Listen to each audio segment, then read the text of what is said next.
So we've had quite a few technical talks today. This is also going to be a technical talk, but I'm hopefully going to bring you guys along with me as we go, and that's because I myself was once a red teamer and I'm now a blue teamer and understand that the meshing of knowledge is sometimes very difficult. So today we're going to be talking about Linux forensics. It is a space that doesn't get much in terms of speaking about it because we don't encounter it that frequently, as we'll see in a second. So just a little bit of a brief introduction. When we start out as an IR consultant, if we were to encounter a Windows environment, that is bliss for us. We are well versed in Windows because most of our threats that we see, most of the incidents that we perform are within the Windows space. Now, that also helps in terms of the documentation process of Windows. If other consultancies and other IR responders are also working in this environment, they're most likely going to take notes on that specific process, and then that note-taking process becomes available to us. So when you run a Google search for how to find this in Windows logs, there are a whole bunch of documents pertaining to that. In terms of the actual logging and the artifacts, because of Microsoft being a nice user-friendly organization, they try and do things that make everything easy for the end user. And because of all those processes that they've implemented, there are a lot of artifacts and a lot of logs, especially within the compatibility features. So if I have a new version of Windows and I want to run something that is old, there are compatibility options that allow me to do that. I don't have to go and throw my laptop in the bin and bring out the old boy that's been in the cupboard for 10 years. I should be able to run my program.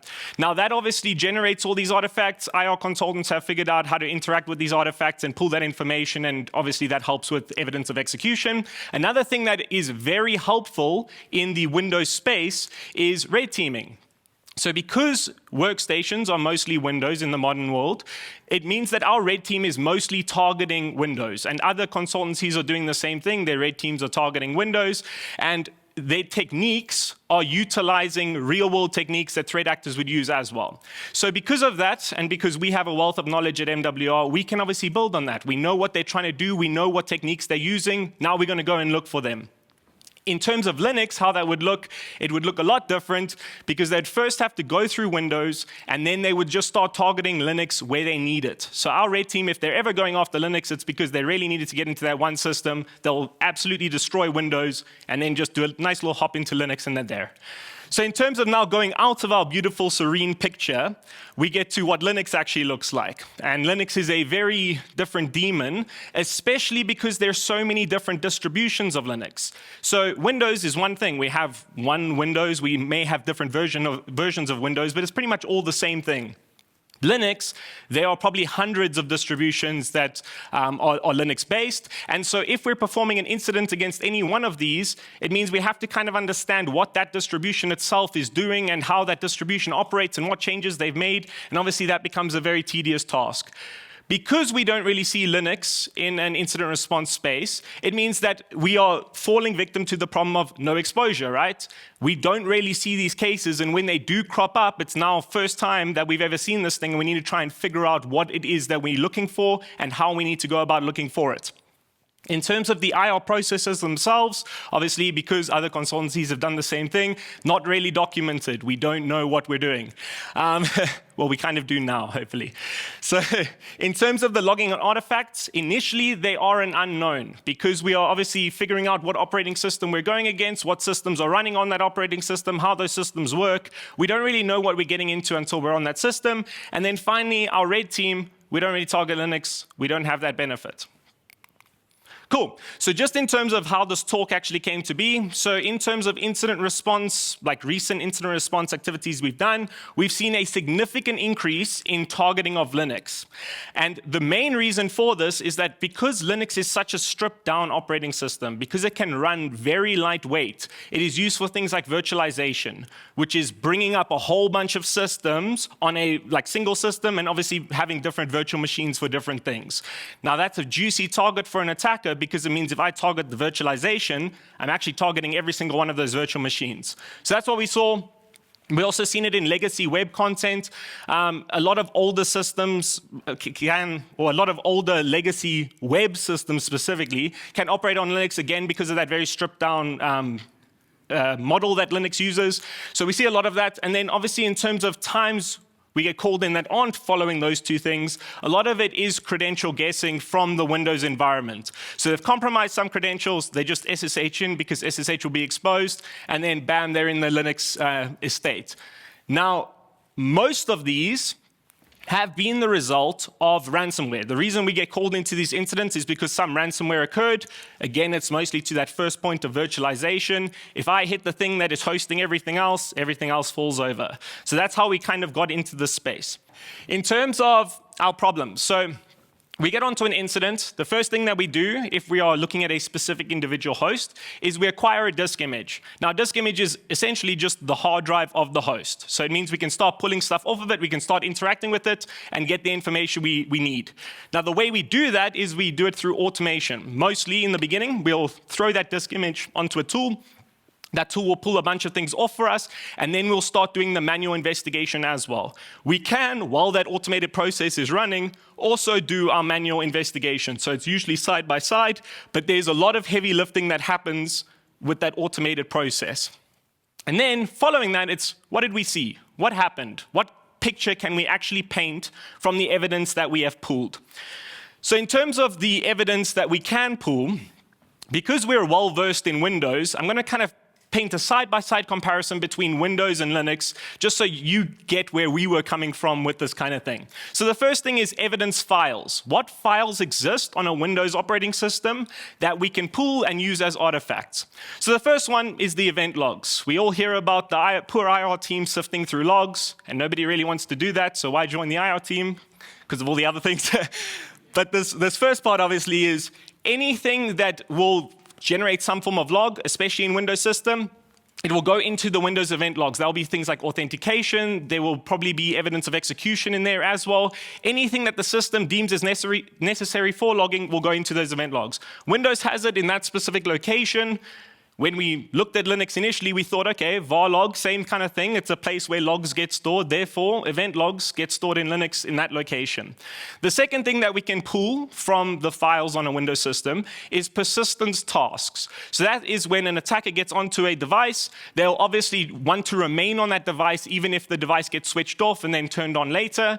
That's what these persistence tasks are for. They're specifically called scheduled tasks in Windows. In Linux, they're called crons.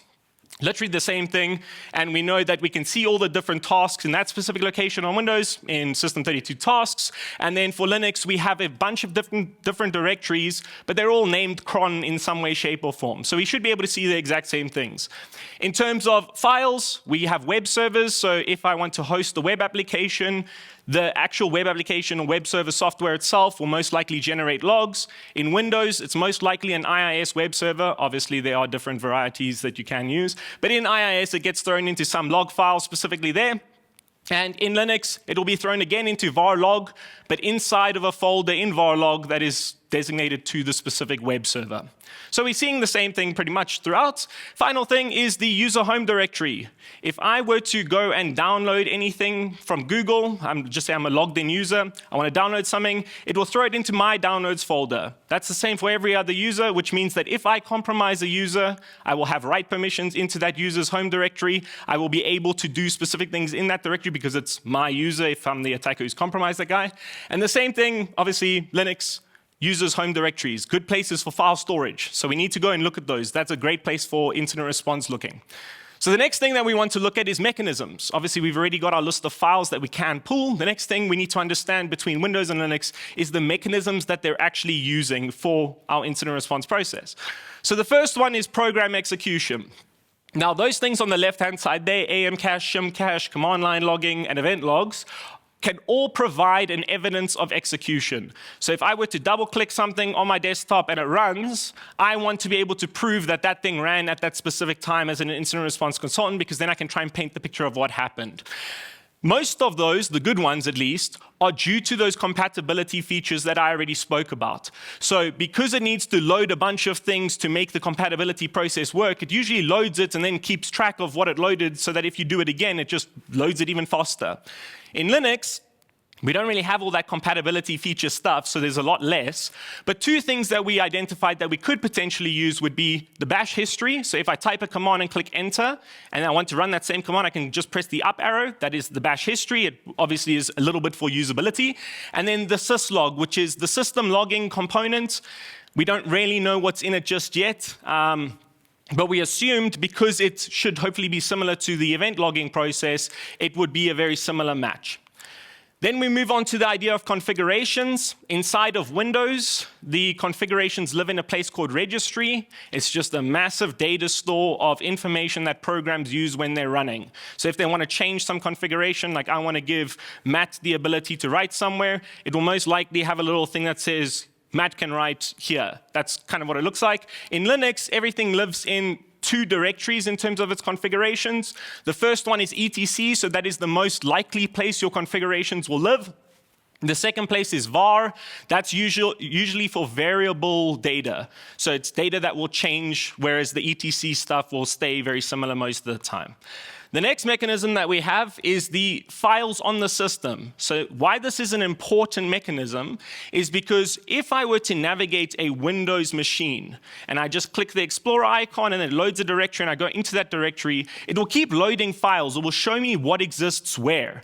Now, it's actually a very interesting mechanism that it uses to do that called the MFT file. You probably have never seen that file, even though it does actually exist on your C drive. It is just a journal of entries of files. So we'll say, cool, this file exists in this user's documents. This is essentially a number or locator for that specific file. And then when I'm loading Explorer, it will interact with this file to figure out what exists where and what it needs to load. Linux has a very similar thing called inodes, which are just numbers.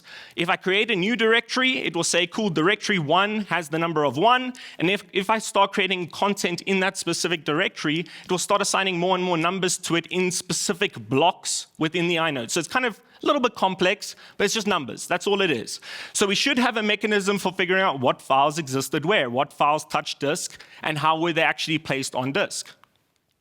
The next thing that we have is running processes. So if we have a live system, if a system is still active, we have the task list. I can just run task list to get every single running process on a system. Linux has PSORCs, exactly the same thing. And then finally, we have services specifically. So much like scheduled tasks, they're just a mechanism for running certain things at certain times and under certain conditions. Both Windows and Linux have a version of this. Windows is the service controller. Linux is system control. Pretty much the exact same thing.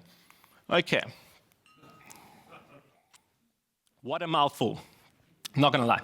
Okay. So now we're finally at the fun part. We've correlated what should exist in Linux and what exists in Windows, and we're really happy with what exists in Windows, so we should, in theory, be happy with what exists in Linux. And that's where we're going to create a theoretical scenario. So in order to figure out what exists for me, I had to go and be both the red teamer and the blue teamer and figure out what I could see in both of these scenarios, and that's obviously brilliant for me. I love that kind of stuff. So in terms of the theoretical scenario for today that we're going to go through, we were essentially given access to a specific host to collect artifacts. Now, this will be a Linux host, obviously for the scenario. And then in this theoretical scenario, the client also told us that specific sensitive files were encrypted and that this host was a test bed, but some users stored specific information on it that they really want back, which is obviously that sensitive content. So this is what a normal scenario would look like. We have very little context. Nobody really knows what's going on, but they give us a host to go and analyze. So introducing the investigator, which is the first part of this. So because this was a test bed, I went to my theoretical client, which was me as well, and I asked them, what was hosted on the system? You said it's a test bed, but what do you know lived on the system? And they would respond with a web server. So that's obviously the first thing that as IR consultants we would go and look at. Cool, we know that there's a server, a web server, and it's exposing some application to the internet or to the internal network. It's a good place to go and look. And we also know that web servers log things based on that previous bunch of slides that we had. So we're going to go look at them. First thing we do is we go into those logs, which will look like this. They're just a bunch of lines with a bunch of information. Now, the important thing about incident response is to figure out what information is detailed where, which means that for the web server logs, we actually have to figure out what information we can potentially get from it. There's no use in us just scrolling forever, because we'll literally be scrolling forever, because there's so many of them. So we need to extract that information. So we look at a small block of this, which is a block of interest to us, and we say, okay, what information is contained here? The first bit of information that we can see in these weblogs specifically is an IP address, which is great for us. We know where the request came from. It's a good thing for us to figure out. Second thing that we have is the timestamp, which gives us a nice period that we can start looking between. That's kind of how incident response works. We don't know when things started, when things ended, really. Usually the end is the easiest to find. The beginning is not so much. So the other thing we can pull from this is the type of request, and there's a lot that can be told by that type of request. In this example, we have a GET request, but there's POST request, delete requests, PUT requests. It can tell us what type of information was most likely transmitted. For a GET request, it's just to receive or retrieve information. Like if I go to a login page and I want to see what the login page looks like, that is what that request will look like. If I want to log in, that's most likely going to be something like a POST request. So we can tell a lot of information from that. The next thing is the actual location that we are making that request to. So in this case, we're making a GET request to L12. That's just the location in the app that the person navigated to.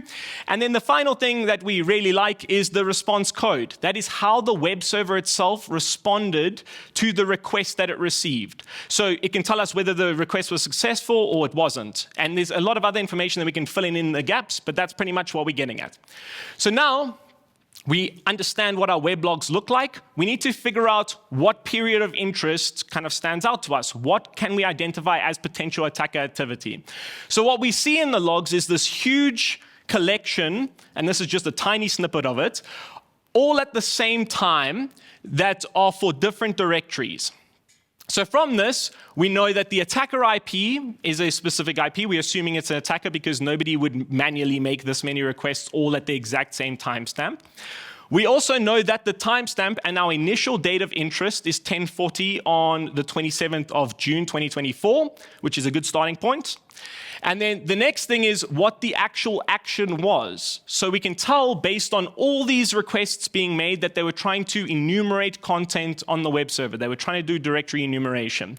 We know by all the weird requests that they made that the default response to a failed request is a 302.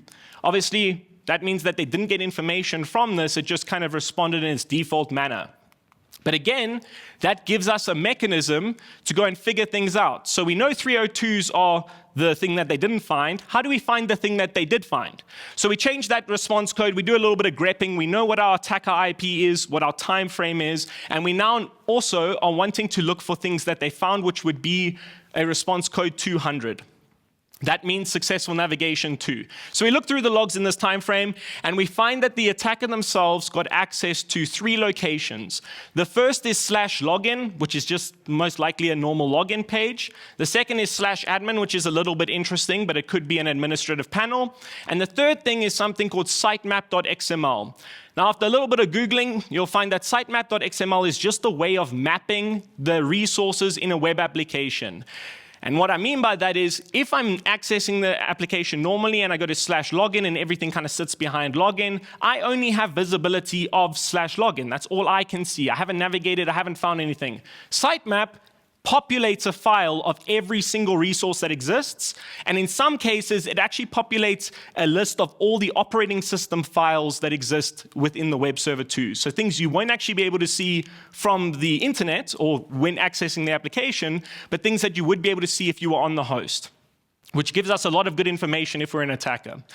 So from this, we obviously know that they brute force, they found all that stuff. Then we go and start scrolling down our logs a bit more. We have that initial timestamp, so we got to go from there, and we're just going to keep scrolling. Eventually, we see another collection of requests being made with a response code of 200 at a slightly different timestamp.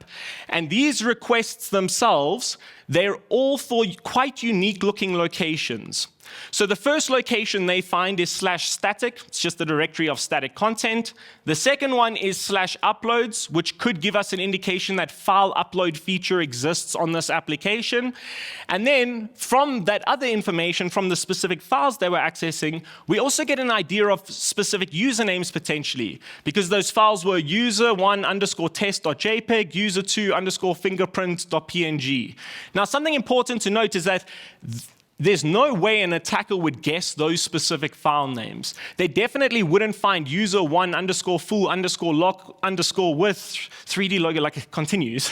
They're not going to get that unless they have some indication that that file actually is present, which ties back to that sitemap that we found, right? So we can assume that they use sitemap to get a list of files, again ran their directory enumeration, and found all of this.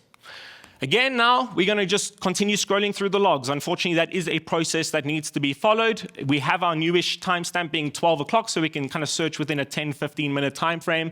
The next thing that we see is another collection of requests being made. This time, all these requests are being made to /login. It's a post followed by a get, post followed by a get for the most part, which indicates that they're trying to post some information to the login page, and the thing you do on login is pretty much put in your credentials. So it looks like they're just trying to authenticate with credentials that they're trying. So looking at this site specifically, something else that's interesting is that there's a 200 as the response for a majority of these requests.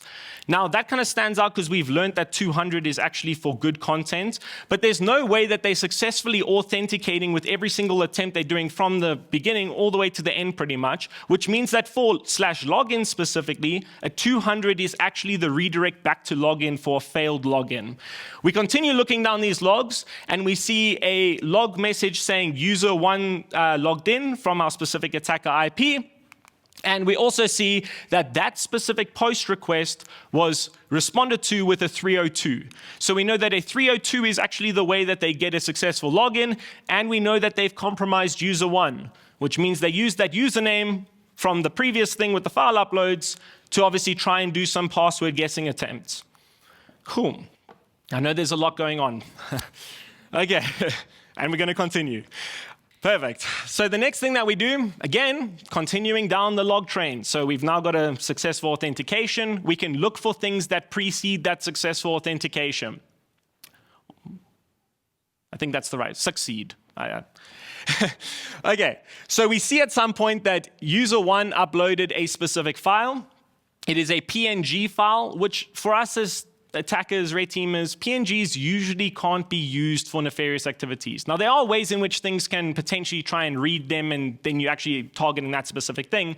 But for the most part, that is legitimate. So we can assume in this case that because they uploaded that file, it means that they were just trying to figure out what the functionality was actually doing, how this file upload functionality works, what type of request is being made, all that information. If we scroll down the logs a little bit further, 5 minutes later, we see that they uploaded a specific Python file. So it doesn't really matter what the Python file is named. That's obviously aptly named with Python shell. But because it's got a different extension to what we would normally expect from our file upload functionality being like PNGs and JPEGs, we can assume that they attempted to upload a malicious file to get code execution on the system. And that is most likely what they did, because after that specific point in the web blogs, we suddenly started seeing absolutely nothing. So the weblogs have died, our great source of truth, and now we actually move on to the part where we need to start looking at things that are independent on Linux. So far we've just been looking at weblogs, which would be on Windows and Linux. Now we're going to start looking at the actual Linux host compromise portion, because we can assume that they got on through that web shell. So in order to do host compromise analysis and try and figure out what's going on, we need to obviously start digging deeper. And the way that we dig deeper at MWR is we use good old Magnet Axiom, which is our automated tooling. We take that image, throw it on Axiom. Axiom does a whole bunch of beautiful stuff that we know works on Windows, and then obviously gives us that information so that we can start sifting through it. One beautiful piece of functionality that really is understated is the ability for it to actually pull everything together into a single place, which makes the timelining so much easier. So if I have to go through each individual log source, event log, registry hive, you name it, I'm going to struggle to actually pull all the timestamps together and figure out what's what and where it is. In Axiom, it does it all for you, so everything is nice. I can just scroll and I'll see the different artifacts within that time frame. Cool. So in terms of our specific Axiom findings, I started scrolling around the time period of interest. First thing I saw was a file opening of netstat. And then I saw another file opening a little while later of a program called last, and finally a program called WTMP. Now, what each of these are, netstat is essentially to show network connections. It's a beautiful way for attackers to enumerate what other systems they could move onto, and also to see what's connecting to it in case they want to steal something like credentials. In terms of last and WTMP, they are both surrounding last authentications to the systems and active authentications on the system. So if I wanted to see who's currently logged into the system, if I want to try and compromise credentials, I just run those commands, and then I get that information as to who's active currently. Something else that is very interesting is the fact that if a program was executed on Windows and I were to look at it in Axiom, I would see a file executed or program executed red banner instead of that file or folder opening green banner, which means there's already a difference in how these two operating systems do what they do and in terms of how Axiom actually sees them. So in order to figure out how Axiom is working at this point, we need to obviously figure out where it's getting its information from.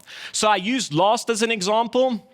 If you look on the left-hand side there, that is the information that is returned by Axiom if I were to click on that. It shows the different date times that it's pulled for that specific file. It shows the MD5 hash of that file, which obviously I can use to figure out if it's the legitimate program or not. And then the inode value is that number of the file that I spoke about earlier. Not really important for this. But we know that it's pulling specifically the access time of that file. If we go and look on the actual Linux system itself and we run something like stat to return information similar to that about the file, we'll see again it shows that that access time is that. Now, that is obviously quite bad because if I want to try and prove evidence of execution of a file that is run frequently, it's only going to have the timestamp of the last execution of that file. And unfortunately, this is one of the big shortfalls of Linux that we figured out at this point, was that I'm only going to see those three things because they are run infrequently. Everything else that the attacker did most likely won't be seen, especially if it forms part of normal execution on a system. Cool. So moving on from Axiom, because it wasn't really helping at all, I moved into the logs that we know exist. So the syslog and specifically the authentication log on the Linux system. So the first thing we see that kind of stood out around our time frame is an authentication failure. It says that the specific user, low-privileged attacker, which I will highlight there, is trying to authenticate somewhere and it failed, which means to me that the perspective that the attacker came into the host with is that low-privileged attacker user. Obviously, it won't be named that in a real-world scenario, most likely, but it does give us indication as to what perspective they're in. The other thing that it gives us is that they were trying to run a specific command called sudo, which is to try and elevate your privileges. It's to try and run something in the context of something that's a little bit more privileged. A lot of the times, that is the root user of the system. So we see specifically that the attempts to run sudo failed because the command is not allowed. And there's also a command thing. I haven't actually highlighted it, but it says command equals list. So all they were trying to do was to list the things that they could run with the specific sudo command. The next thing we do, or see in these specific authentication logs, is we see that there is an attempt to sue to the higher privileged attacker from lower privileged attacker. Now, what sue is used for is to effectively authenticate as a different user from your current user context. So if I want to become higher privilege attacker, I run sue, and then the one thing I have to provide is a password for the user that I'm trying to authenticate to. So in this case, we see that there was a sue to higher privileged attacker, which means that it most likely accepted a password, which means they have the password for higher privileged attacker. And then we confirm that by a little bit later there being an accepted password for higher privileged attacker for SSH specifically. Now, the reason that an attacker would do this is because when you get a web shell through a web app, it's usually kind of janky. Things break, you can't backspace correctly, you can't copy pasting correctly. SSH, everything is fixed. So they'll most likely do this if they can. Cool, so we have an indication that they've compromised some other attacker. We don't know how they got there. We also have no idea how they got the credentials for that because Axiom didn't help us, and this is the only indication that they even got to that specific perspective. So then we move on to logs a tiny bit later even, and we see now that they're suing up to root from higher privileged attacker. So again, we saw nothing. We now know that they have the credentials for the root account, which is essentially the system owner, and we have no other information. That's pretty much all we have there. So in terms of the, okay, actually, there's one more step in this. I almost forgot my own steps. Okay, so following that, moving into root, the next thing that we see is the actual encryption taking place. So one thing we would have been able to see on that system is to navigate the file system and actually look at what that encryption was that the client spoke about. So in this case, we see at a much later date than our original date, we see an encrypted.sh being dropped onto this disk. Obviously, file opening, folder opening could indicate execution. And then following that, we see a bunch of files being created on the system with a specific extension type, which shows that the encryption occurred. They just dropped that specific file sh, and then things started getting encrypted. So in terms of the summary of all of our findings that we found now, you're going to see a very big trend here. First thing that we have is from the web server compromise, we know that they came from that specific IP. We know that our initial date of interest, so the start of our timeline, was the 27th of June, 2024. We know that they initially found those 3 locations. They followed it up by finding a few more being static and uploads. And then they also found some specific usernames in that file because we discovered those usernames too. They compromised that user through their password guessing attempts that we saw in the web logs. A file was uploaded post-authentication. One of those was a Python file, and then everything went dead, which means that that was most likely their attack chain. So we can see pretty much everything that occurred from the web server side of things, but now we get on to what we actually saw from the host compromise. So the attacker may have, I mean, we're not even sure about that. They may have executed netstat, last, and WTMP. They also, the initial compromise was most likely of the user low privileged attacker. They failed a sudo attempt. That's very certain that they failed that one. And then they compromised 2 other users, being the higher privileged attacker user with Sue. They obviously had a password. And then of the root user specifically, again, they obviously had a password. The final thing that happened was that the encrypted SH was dropped and files were encrypted. So now getting into what actually happened. So introducing Red Team me. Cool. So in terms of what I actually did, web logs, we're going to see pretty much exactly what we've already discussed. First thing is I enumerated the application. I used the tool. The tool that I used specifically was GoBuster.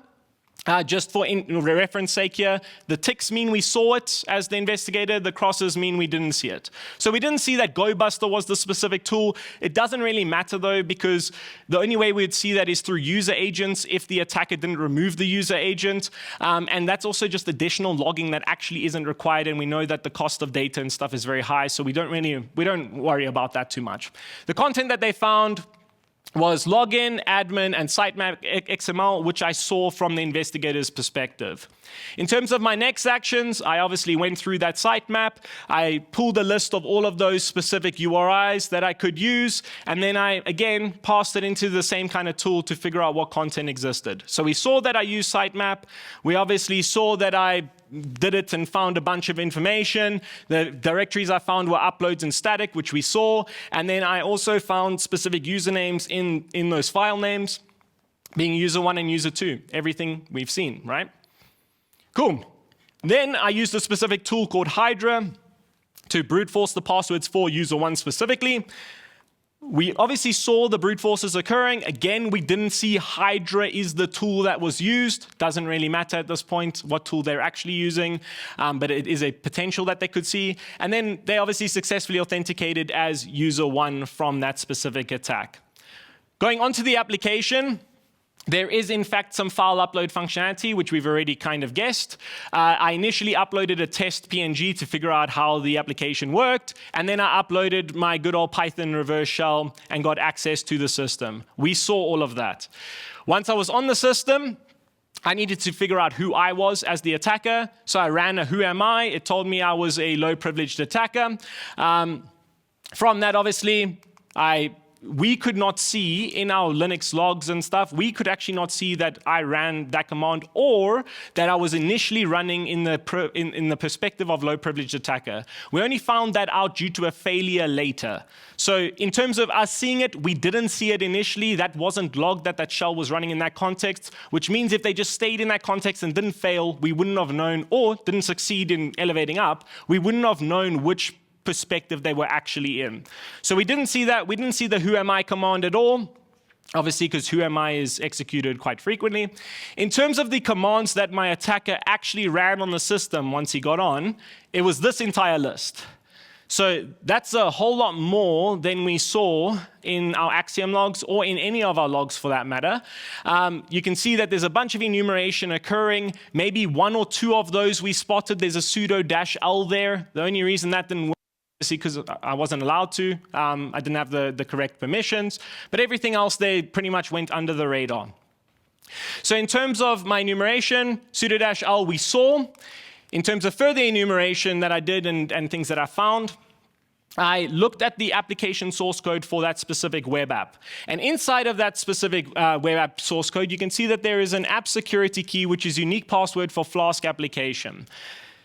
There was also another file that existed, which was a backup of this application, which had a secret key as well. It's pretty much the same code, but the secret key was different. So there's another one there called I understand password security. Those were two passwords that I pulled as the attacker. We didn't see that retrieval of credentials from any of those files from the investigative state. Then what I did with those credentials, with those potential passwords, was I tried to sue up into the higher privilege attacker. Because I didn't fail, you didn't see that I tried a few times because I got it on the first attempt from those two. But I used the I understand password security as the password, sued up into the higher privileged attacker. And then again, I ran a who am I, but we already know that you're not really going to see that who am I anyway. Cool. Then what I did just to confirm that I can and also just to have a better shell was I SSH'd in. We saw that information. So we saw the suing up into the higher privileged attacker. We also saw that SSH authentication with the password. The next thing I did was I ran some more enumeration on the system to try and find specific files or programs that could assist me as an attacker. So this is a common command that we will run on Linux systems, and it's to find programs that are allowed to execute in the context of a more elevated user being the creator of the file. So in this case, I'm looking for things that have that specific flag set because it means I can elevate my privileges to a different account. And in this case, this would be looking for ones that are owned by root exclusively. So if you look there, we find that there is a binary called SS that exists in the privileged attacker directory. We didn't see that find command at all. We also didn't see me executing SS. SS itself has a bit of a problem where it can read the first line of a file. So you'll see there that it's actually getting an error when I do this, but because it's running in the context of root, I can pull the first line of any file on the system. And as many of us know, if we've interacted with Linux systems, the shadow file contains password hashes, and the first entry in that file is specifically the root user.